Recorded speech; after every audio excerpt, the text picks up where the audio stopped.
volta aqui no nosso Linha de Frente, faltando 17 minutos para as 5 da tarde. Linha de Frente sempre com oferecimento da APEC, o apoio cultural é da Ibrachina. Você participando com a gente, o nosso WhatsApp está à sua disposição, que é o 983345777, porque o mundo ouve a capital.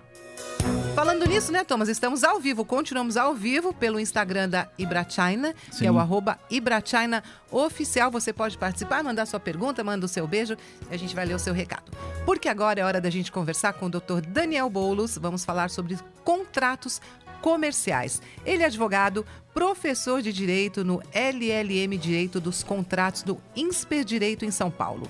Mestre e doutor em Direito Civil pela PUC. Sócio fundador da Demi Boulos Advogados. Doutor Daniel, boa tarde. Muito bem-vindo à Rádio Capital, ao nosso Linha de Frente. Boa tarde, Ana Paula Favalli, Fábio Batista e Thomas Ló. Queria agradecer a vocês pela oportunidade de conversar um pouquinho acerca de contratos, agradecer a APEC, a Ibrachina e saudar os ouvintes que estão nos ouvindo nesse momento. Tá certo. Doutor Daniel, qual que é a importância dos contratos nos dias atuais, especialmente nas relações empresariais?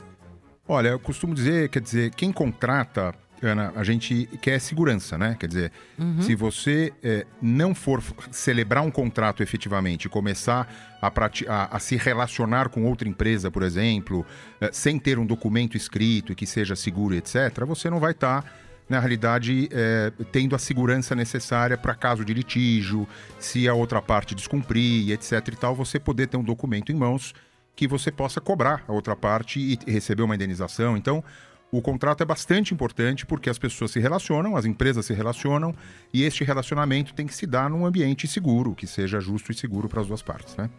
Professor Daniel, atualmente, quais os tipos mais comuns de contratos empresariais para que nossos ouvintes possam entender, né, saber dos contratos mais costumeiros que a gente tem hoje no direito empresarial? Olha, Thomas, tem bastante, bem variada a gama de contratos que são celebrados. Um que é muito celebrado diariamente é o contrato de prestação de serviços. Então, quando uma empresa contrata uma outra empresa para fazer um pequeno reparo no imóvel ou para analisar algum documento, quando uma empresa contrata um advogado para fazer algum tipo de serviço. Então, este contrato de prestação de serviço é um contrato bastante comum.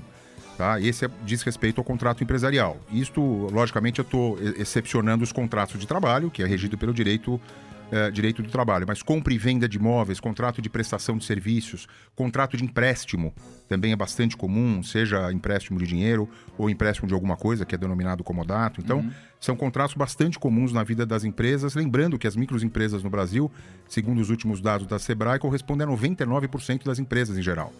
Então, quer dizer, a grande gama, efetivamente, de empresas que atuam no Brasil, mais de 99% dessas empresas são micro e pequenas empresas. E que celebram os contratos, de vez em quando, de forma um pouco mais formal, mais detalhada, e de outras vezes tantas, de uma forma menos formal, menos detalhada no seu dia a dia, né? Doutor Daniel, então, por exemplo, a gente tem um ouvinte que é empreendedor do setor de serviços, ele faz pequenos reparos, manutenção de ar-condicionado. Quando o serviço dele é contratado por alguém, então se faz obrigatoriamente a necessidade de ter isso formalizado através de um contrato. É recomendável que tenha, Fábio, porque eu vou dizer o seguinte, o contrato ele pode ser celebrado por escrito, que é a recomendação que se dá, porque você tem um meio de prova muito mais eficaz, mas não podemos esquecer que muitos contratos são celebrados verbalmente. Então, se eu tenho um pequeno reparo para ser feito um ar-condicionado e alguém me indica um técnico e esse técnico vem em meia hora ele arruma, eu não celebrei contrato absolutamente nenhum por escrito. Mas eu não posso dizer que não houve um contrato.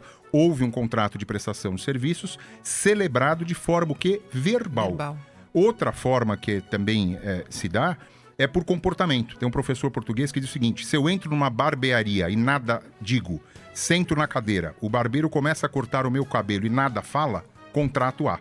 Quer dizer, os contratos são celebrados também muito hoje em dia por comportamento. Então, resumindo, nós temos os contratos celebrados por comportamento, contratos celebrados verbalmente e os contratos celebrados por escrito, de forma mais exaustiva, digamos assim, mais completa ou até menos completa nas relações mais superficiais. Pois é, Thomas, Ana Paula. Então fica aí a dica, né, para todos os nossos ouvintes que fazem as suas prestações de serviço ou que contratam um serviço, ficarem sempre atentos, né, a essa formalização, né, Thomas? Isso mesmo. Doutor Daniel, qual conselho então que podemos dar aos empresários para se protegerem nos casos de contratos verbais? Ou comportamentos que geram relações contratuais? Tá, Thomas, quanto maior o número, quanto maior a quantidade de prova de formalidade, melhor.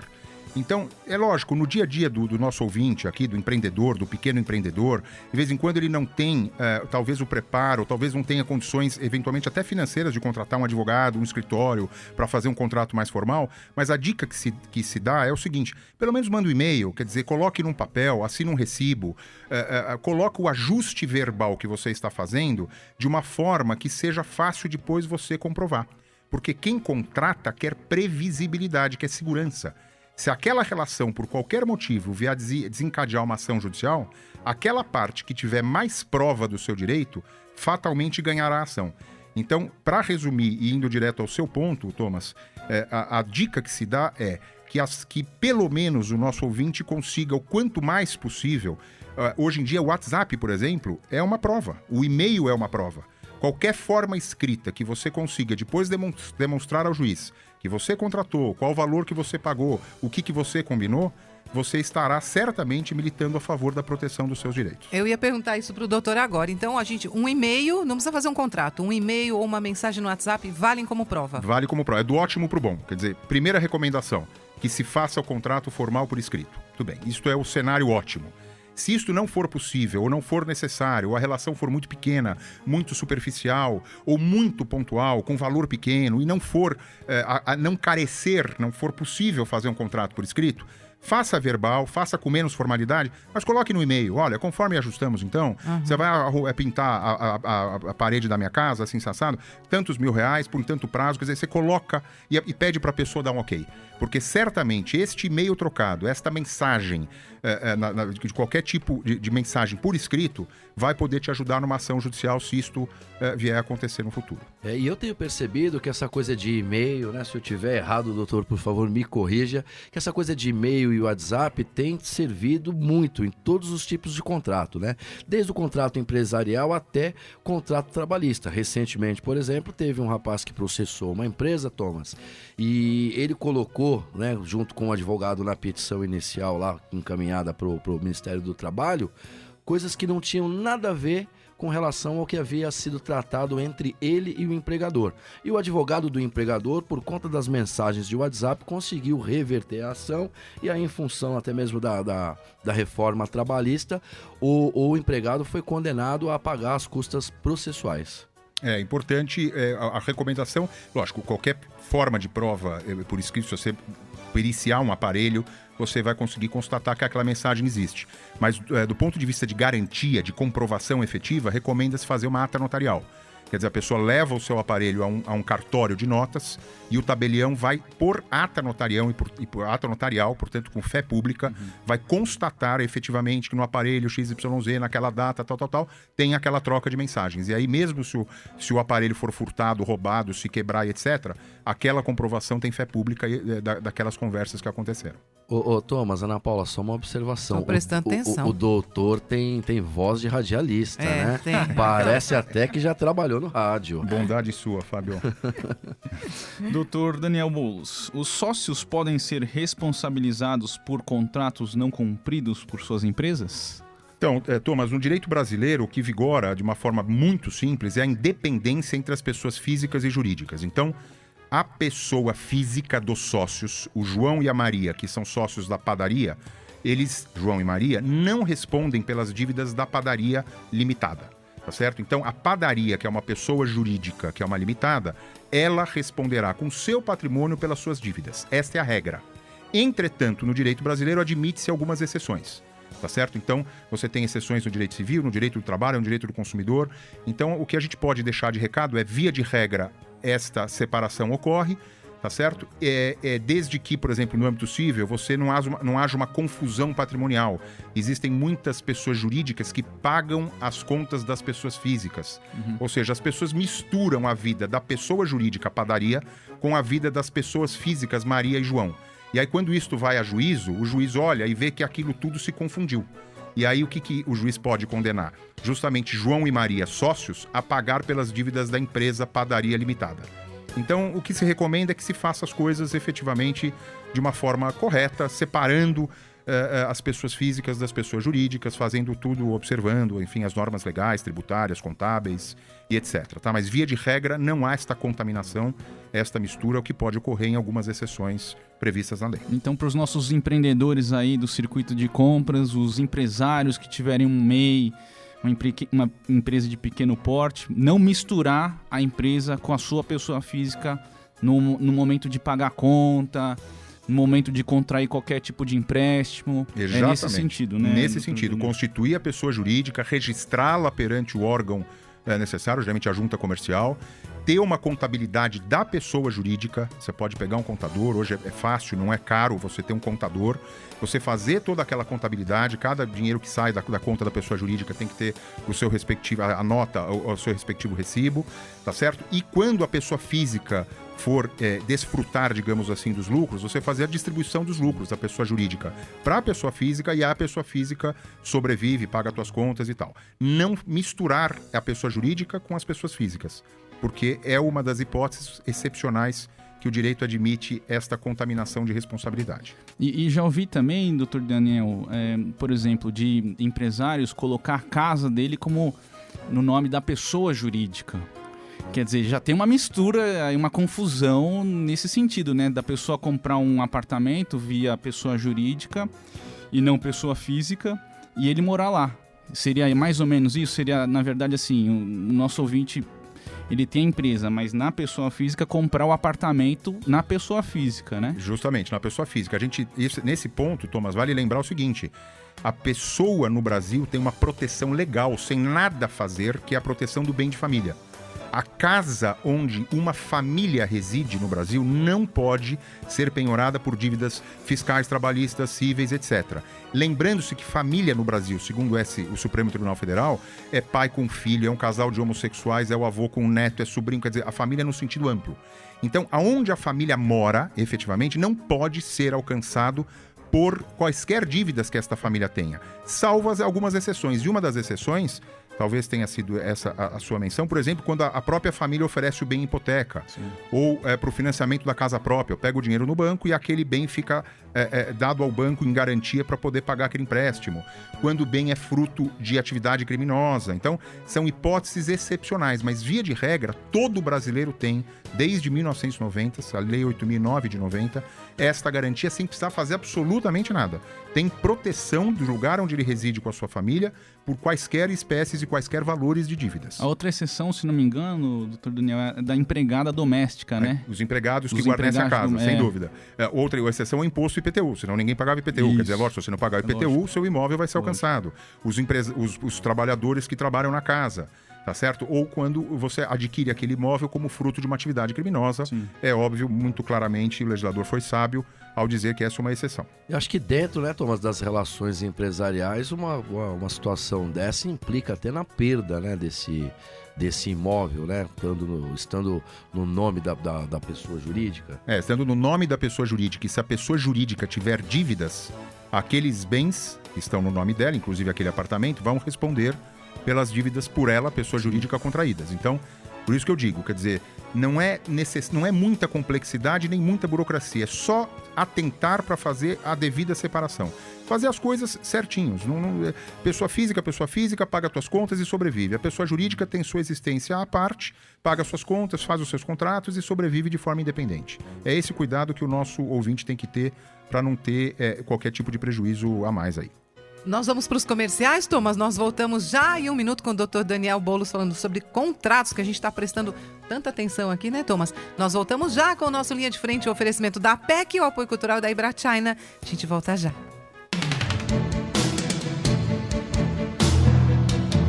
De volta com o nosso Linha de Frente, o oferecimento da APEC, o apoio cultural é da Ibrachina. Mandar um beijo aqui, Thomas, pro Dr. Neges, que está participando com a gente pelo Instagram. Tá ligadíssimo aqui, aquele super beijo para ele. E você participando também pelo nosso WhatsApp, que é o 983345777. O mundo ouve a capital. E a gente está conversando aqui com o Dr. Daniel Boulos, falando sobre contratos, Thomas. Agora nós estamos ao vivo pelo Instagram da APEC, que é o @APEC com 2 Cs oficial. @APEC com 2 Cs oficial. Agora a gente está ao vivo na live do Instagram da APEC, viu, seu Thomas? E lembrando, né, Ana Paula, que a APEC sempre traz aí palestras maravilhosas, né, para os empreendedores do circuito de compras. Estão todos convidados, entra lá no site da APEC, www.apec com 2 letras C. Acompanha lá direitinho.com.br para vocês ficarem bem informados. São 5 em ponto. Ô, doutor Daniel, quais são as responsabilidades e obrigações da pessoa física enquanto sócia de uma empresa? Muito bem, então, Ana Paula, a gente diz o seguinte, a pessoa física sócia, ela tem responsabilidades perante a própria empresa, tá certo? Porque perante terceiros, a empresa que vai responder. Então, por exemplo, eu estava dando o exemplo lá do João e da Maria, que são sócios da padaria. Se o João, por exemplo, ele extrapolar os poderes que ele tem como sócio da padaria, então ele não tem o poder, por exemplo, a padaria não pode entrar como garantidora de um empréstimo. E ele, João, vai lá e assina a padaria como garantidora, ele estaria exercendo de uma forma, digamos assim, até abusiva, direitos que ele até não tem, né? Porque ele não teria o direito de colocar a padaria como garantidora. Então, ele, João, vai responder perante a própria pessoa jurídica, tá certo? Então, os sócios respondem por uma boa gestão, uma boa administração daquela empresa. E a empresa responde perante os terceiros com quem ela contratar. Doutor Daniel, se existir um contrato escrito que estabeleça um direito a uma das partes, mas na prática eles se comportarem diferentemente após a assinatura do contrato, o que acontece, o que prevalece a posteriori? Esse seu ponto, Thomas, é fundamental hoje em dia, porque eu não vou entrar em detalhes, obviamente, técnicos, a gente tem que tentar explicar de uma forma bastante didática o que acontece, mas a gente tem um princípio, que é o princípio da boa-fé hoje, que ele acabou causando uma revolução nessas relações empresariais. Então, eu vou dizer um caso concreto que foi julgado no Tribunal de Justiça. Tá? Quer dizer, um posto de gasolina tinha que comprar uma determinada quantidade por mês de gasolina. Se comprometeu por contrato. O que aconteceu? Ele comprava, tem meses que ele comprou menos, o mês que ele comprou o que ele se comprometeu a comprar, outro mês ele comprou mais, e ele foi cumprindo e descumprindo, cumprindo e descumprindo. Passado um longo tempo, um ano e meio, tá certo? A empresa revendedora quis rescindir aquele contrato para dizer o seguinte, olha, o posto não cumpriu, porque nos meses tais e tais, comprou menos gasolina do que o necessário, do que ele tinha se contratado.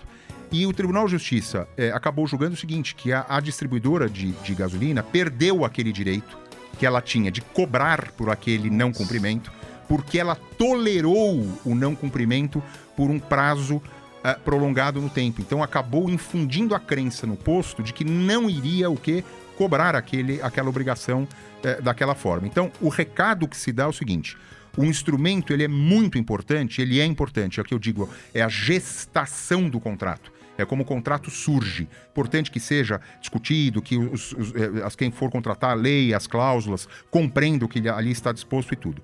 Mas também, além da gestação, é a gestão contratual. Então, não basta ter um contrato dizendo A se eu me comportar de forma B.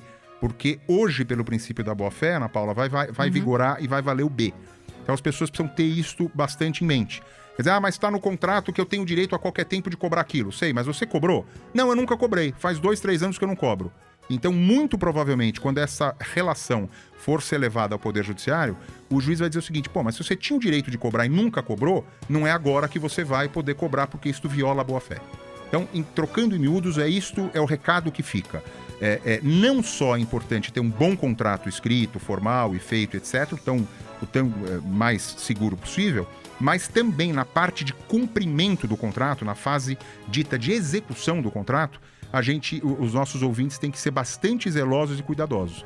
Não achar que só porque está no contrato, a qualquer momento eles vão poder abrir a gaveta, destrancar, puxar aquele pedaço de papel e cobrar os direitos todos que estão atrasados e tudo. Então, é esse o recado que fica, isso em nome aí em razão deste princípio que eu mencionei da boa-fé. Agora, doutor, na sua opinião, a formalização através de contratos, especificamente falando em São Paulo, o senhor acredita que isso tem aumentado, que vai aumentar, que é insuficiente? Como é que o senhor vê a questão da formalização disso? Eu acho que quanto mais formal, Fábio, melhor. A formalidade no direito civil, e o direito civil é um direito de raiz romana de 2000 anos, a formalidade tem uma função, é facilitação de prova efetivamente. Então, qual que é o instrumento mais formal do direito civil, Ana Paula? É o testamento. Tá. Por quê? Porque aquele que dispõe da tua vontade não vai estar depois ali para dizer a minha intenção foi essa ou foi aquela. Então, o testamento exige testemunha, tem que estar e etc e tal. O casamento é um outro ato muito formal. Por quê? Porque é muito importante. Porque é o vínculo do qual gera a família, que tem toda uma importância especial para o Estado. Então, a formalização dos atos, e agora a gente está dizendo dos atos empresariais, é muito importante e vai militar a favor daquele que contrata. Porque uma coisa é você chegar no advogado e dizer assim, olha, eu contratei, ele não cumpriu. Aí o advogado vai perguntar para você, mas qual a prova que você tem? Ah, mas ele combinou comigo. Bom, aí é a sua palavra contra dele. É diferente de você dizer, doutor, ele não cumpriu e aqui está o contrato que ele não cumpriu, porque ele deveria me pagar R$5.000 e não me pagou, está aqui disposto na cláusula terceira. O seu advogado vai ter muito mais condição do que de fazer esta prova em juízo e de você receber a sua indenização. Então, respondendo bastante de forma peremptória, a formalização é importante, porque ela acaba sendo um meio de prova a favor do próprio contratante, logicamente, o contrato ele tem que ser simples, mas o tão simples quanto possível. Quanto mais sofisticado, quanto maior a relação, quanto maior o valor envolvido, quanto maior o número de partes envolvidas, a formalização é maior. E quanto menor, quanto a duração mais rápida, se as partes forem já partes conhecidas e etc., essa formalização tende a ser menor, tende a ser mais tênue, né? Doutor Daniel, e a questão do direito de arrependimento aí no contrato? De repente a pessoa celebra, mas não quer mais continuar. O que os nossos ouvintes podem saber, ter esse tipo de conhecimento na hora da celebração de um contrato, por exemplo? Então, ótimo. Essa pergunta é ótima e aí vale uma regra de ouro. A regra de ouro e a regra geral quem contrata tem que cumprir o contrato. A gente dá aquele exemplo, né?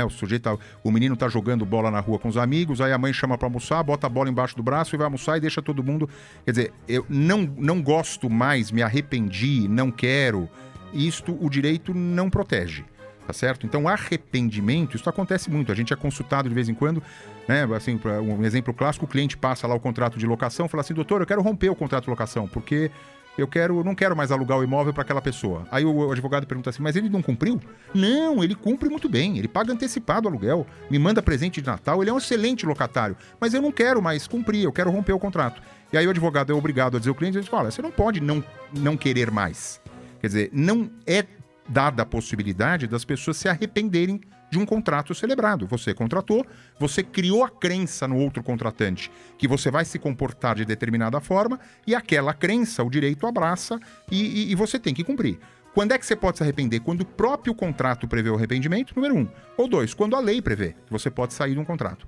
E, no grosso modo, no mais das vezes, o que é? Quando a outra parte não cumpre. Então, se a outra parte não cumprir o contrato, você pode sair. Você vai entrar com uma ação lá de resolução de contrato, com perdas e danos, ou cobrar a multa contratual e tal.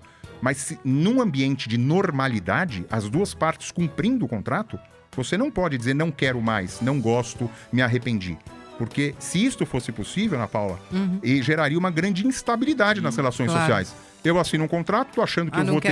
Eu não quero mais. Aí eu assino, não, é brincadeira. Não existe. Quer dizer, tem que ter uma certa estabilidade, uma certa previsão. Então é como o doutor Neges disse aqui na live da APEC, né?